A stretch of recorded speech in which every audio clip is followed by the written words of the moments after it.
Aujourd'hui je veux t'emmener dans un voyage troublant, derrière les lumières des projecteurs, derrière les paillettes et les sourires des stars. Le monde de la musique et du cinéma fascine, attire, hypnotise. Mais derrière ce décor brillant se cachent des réalités sombres, des pactes occultes que peu connaissent mais que beaucoup pressentent. On croit que le succès repose uniquement sur le talent, le travail acharné ou la chance. Mais en vérité, beaucoup d'artistes ont ouvert une porte qu'ils ne peuvent plus refermer, et cette porte est celle des forces invisibles qui réclament des dettes spirituelles. Tu as sûrement remarqué que certains artistes montent au sommet en quelques mois à peine. Ils deviennent des idoles planétaires, tout le monde parle d'eux, leurs chansons ou leurs films sont partout.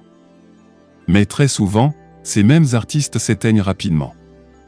Certains sombrent dans la drogue, d'autres dans la dépression, d'autres encore disparaissent dans des circonstances mystérieuses.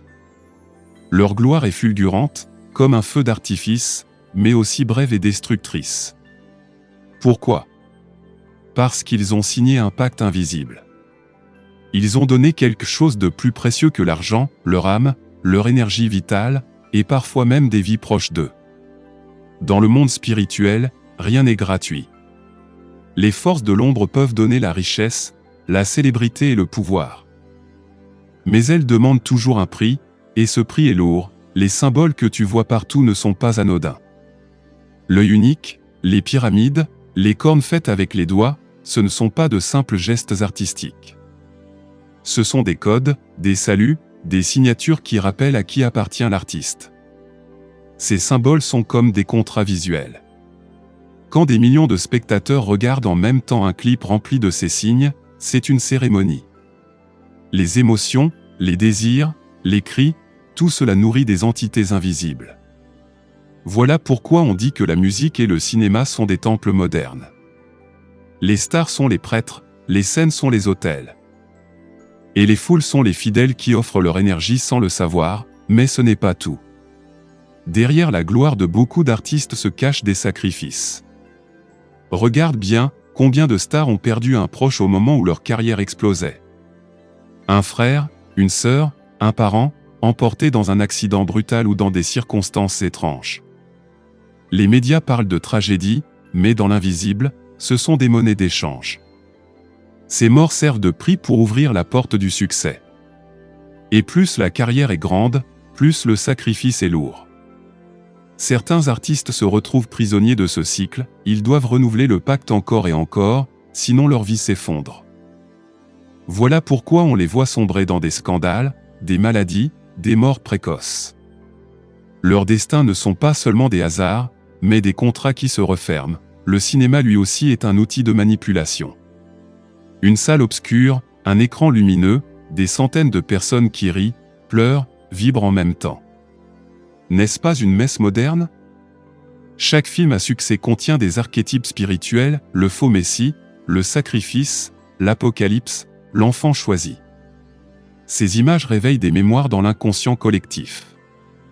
Les spectateurs croient se divertir, mais en réalité, ils participent à des rituels collectifs où leur énergie émotionnelle est captée et redirigée. On façonne leurs rêves, leurs peurs, leurs désirs. Celui qui contrôle le cinéma et la musique contrôle l'imaginaire des peuples, et un peuple dont l'imagination est capturée est un peuple facilement manipulable. Et toi, as-tu pensé au prix payé par les fans ? Quand tu écoutes en boucle une chanson chargée de vibrations occultes, tu ouvres ton esprit à cette énergie. Quand tu idolâtres une star, tu lui offres une part de ton aura. Certains concerts ressemblent à des cérémonies païennes. Les cris, les lumières, les transes collectives, tout est conçu pour te mettre dans un état de conscience modifié. Et dans cet état, ton énergie est récoltée. Tu crois t'amuser. Mais tu participes à un pacte invisible. Voilà pourquoi certains jeunes deviennent obsédés, prêts à tout pour imiter leurs idoles, jusqu'à ruiner leur vie.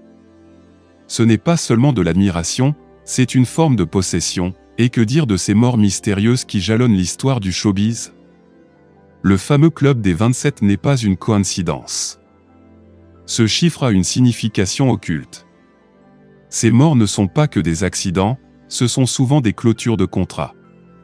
L'artiste a donné sa créativité, son énergie, et quand il n'est plus utile, il est rappelé. Son nom devient une légende, ses œuvres continuent à tourner, et même dans la mort, son aura continue à alimenter le système. Pourquoi la musique et le cinéma? Parce qu'ils touchent directement l'âme humaine.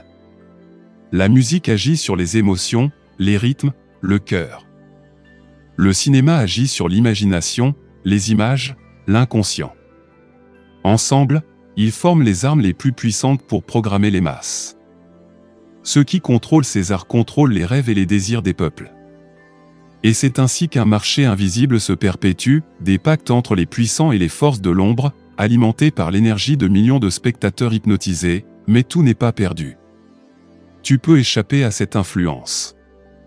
La première chose, c'est de ne pas idolâtrer. Apprécie une chanson, un film. Mais ne donne pas ton âme. La deuxième chose, c'est de purifier. Si tu sens qu'une musique te trouble, allume une bougie, respire profondément, demande à la lumière de couper les liens invisibles. La troisième, c'est la discipline. Réduis ton exposition. Tu n'as pas besoin de tout regarder, de tout écouter. Choisis ce qui nourrit ton esprit comme tu choisis ce qui nourrit ton corps. Il existe aussi des artistes qui refusent ces pactes. Ils restent indépendants, moins célèbres, moins riches, mais leur lumière est intacte. Soutiens ces artistes, cherche les œuvres qui élèvent ton âme au lieu de l'enchaîner. Car chaque choix que tu fais est un vote énergétique, frère. Sœur, retiens ceci, la musique et le cinéma peuvent être des bénédictions, mais ils sont aussi devenus des instruments d'asservissement spirituel. Beaucoup d'artistes ont vendu leur lumière pour briller quelques années, mais ils ont éteint leur éternité. Les pactes occultes existent, ils sont réels, et ils façonnent le monde sans que la majorité le voie. Abonne-toi à cette chaîne si tu veux d'autres révélations. Dans la description tu trouveras mes livres, qui parlent de purification, de protection et de libération des malédictions invisibles. Je suis Kamao, et je te rappelle, ce que tu écoutes et ce que tu regardes façonnent ton monde intérieur. Ne laisse pas les pactes des autres décider de ta lumière.